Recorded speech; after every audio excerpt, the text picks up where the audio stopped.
Paros is a picturesque Cycladic island located within the Aegean Sea. It lies 100 miles from the Greek mainland.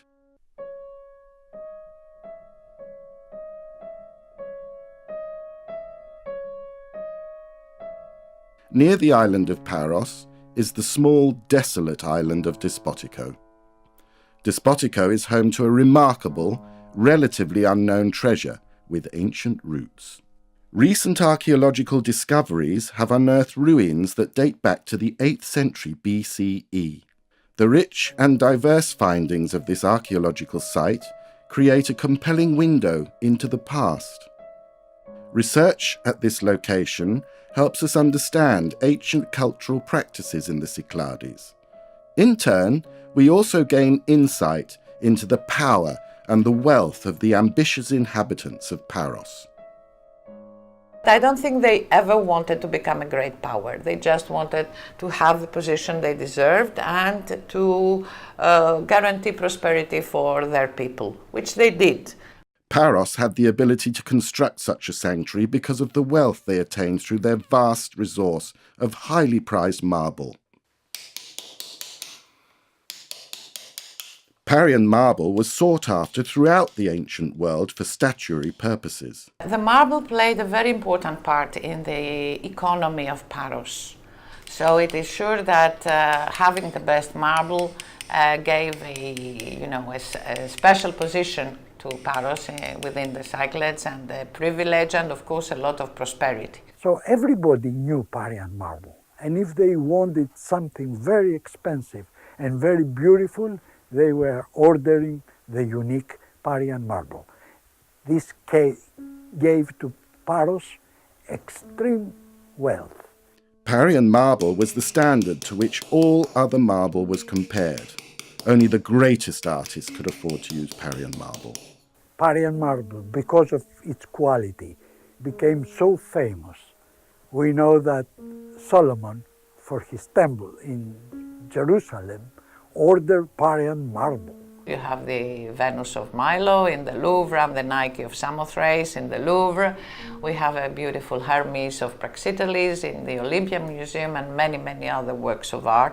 Having grown quite wealthy, Paros increased its influence further by building a sanctuary to Apollo on Despotiko. Yanos Kouraios is the head archaeologist of the 21st Ephorate of Prehistoric and Classical Antiquities on the islands of Paros, Antiparos and Despotiko. Since discovering the temple to Apollo at Despotiko in 1996, he has led the effort to excavate and interpret this important archaeological site.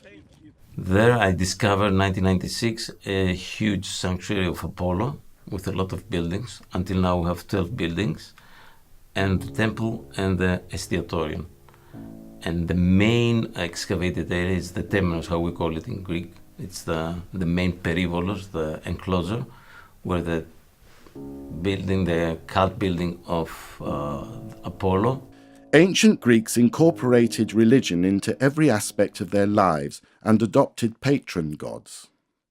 Athens honoured Athena, Corinth honoured Poseidon, and those in the Cyclades honoured Apollo and his twin sister Artemis, who, according to Greek mythology, were born on the island of Delos. And Apollo was really venerated here in the Cyclades because we are the light, the music, we are really open people, people of the sea. Especially in the Cyclades, he is the god of light, and if there is a place where we should worship the god of light, that's exactly the Aegean and the center of it, the Cyclades and Paros. They built this huge sanctuary in this position because it's a very well protected harbor. So all the sailors that go to Egypt, Syria, Palestine, Asia Minor, they had to stop there and take water, food, and pay the Parians. Well, Despotiko was quite different from what it is today. It must have been attached to another small island that is between Despotiko and Antiparos. So this formed a very safe port. So the reason of the creation of this huge sanctuary in this position is this very well protected harbor. You can see it here, it's really calm. So the Parians, they want to have another really cult center, really bigger than Delos. So for this reason, they built this sanctuary in this uninhabited island. It's sure that there was some kind of competition between the different sanctuaries, even between sanctuaries of the same cult, of the same god, like in this case.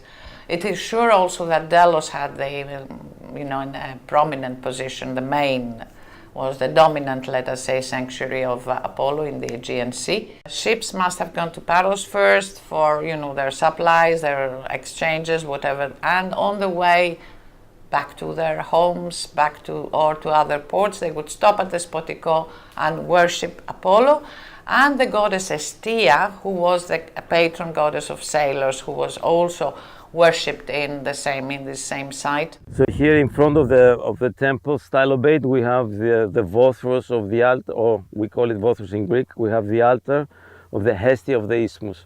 So the sailor wants to return safe to his house. So for this reason, they had also Hestia there, together with Apollo.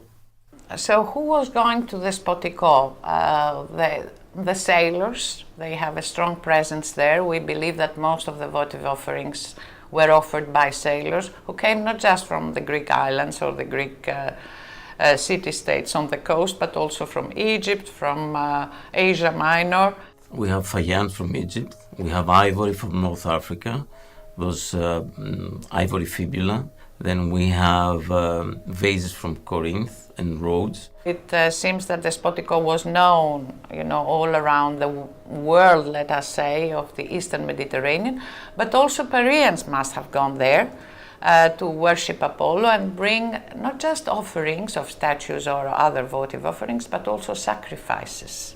So they had to sacrifice the animals and they had to eat the animal. They had to pray, they had to give ex votum in offerings to the god, to have a good trip, to have a good life. It's a unique case where we have in Despotiko where let us call it a refectory, we cannot call it a restaurant exactly, the place where they actually ate, the meat from these sacrifices they made, is next to the temple. It's like one complex. So I can imagine the Peruvians or the sailors arriving at the temple with maybe a calf or a small goat or a lamb on their shoulders, like the calf bearer we have in the Acropolis Museum, sacrificing this animal they have brought and then eating it along with their friends in the, let's say, call it restaurant or refectory next to the temple. So for the Greeks, it was really important. This sacrifice the animal, and the blood that was coming out, and everything was really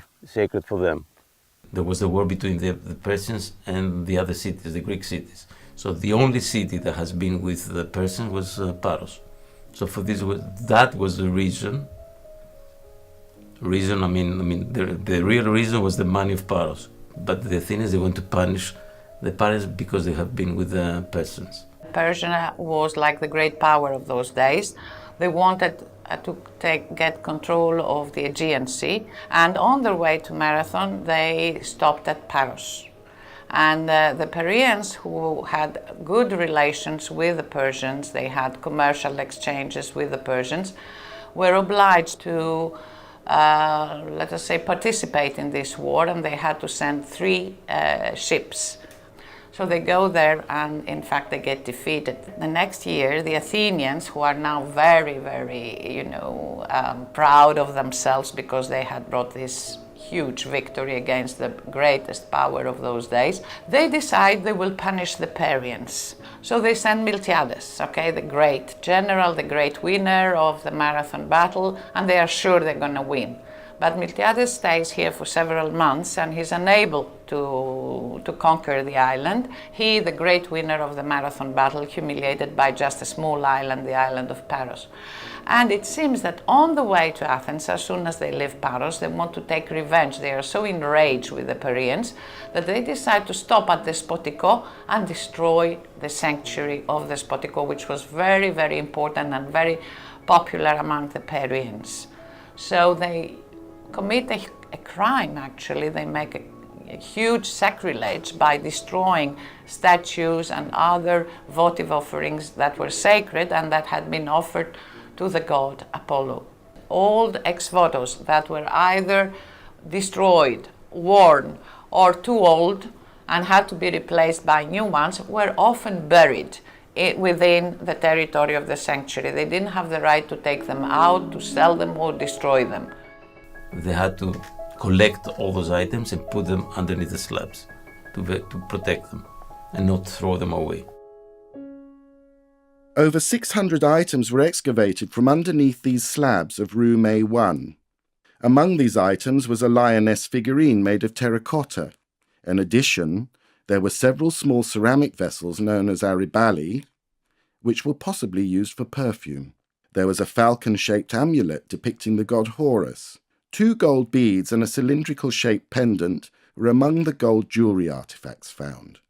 The most important thing was this the Dalek figurine of 680-650 BC, that this is the first image of Apollo, and that was inside the first temple that was built. In the other building, the delta that we found, that it's next to the temple, we don't know exactly the purpose. Probably it was for another god.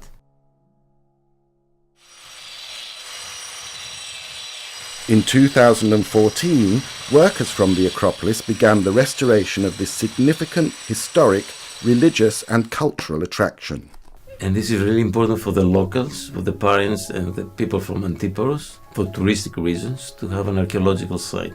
Very well done, so people can visit and see how big was the sanctuary and the temple and the Stiatorion and the rest of the city of Paros and what the parents built. Despotiko is another example of archaeology's quest to expose the secrets of antiquity. It provides the means to expand our understanding of human history without the benefit of written record. On this island, new discoveries continue to reveal the unknown treasures of mankind. With archaeology, you never know what happened.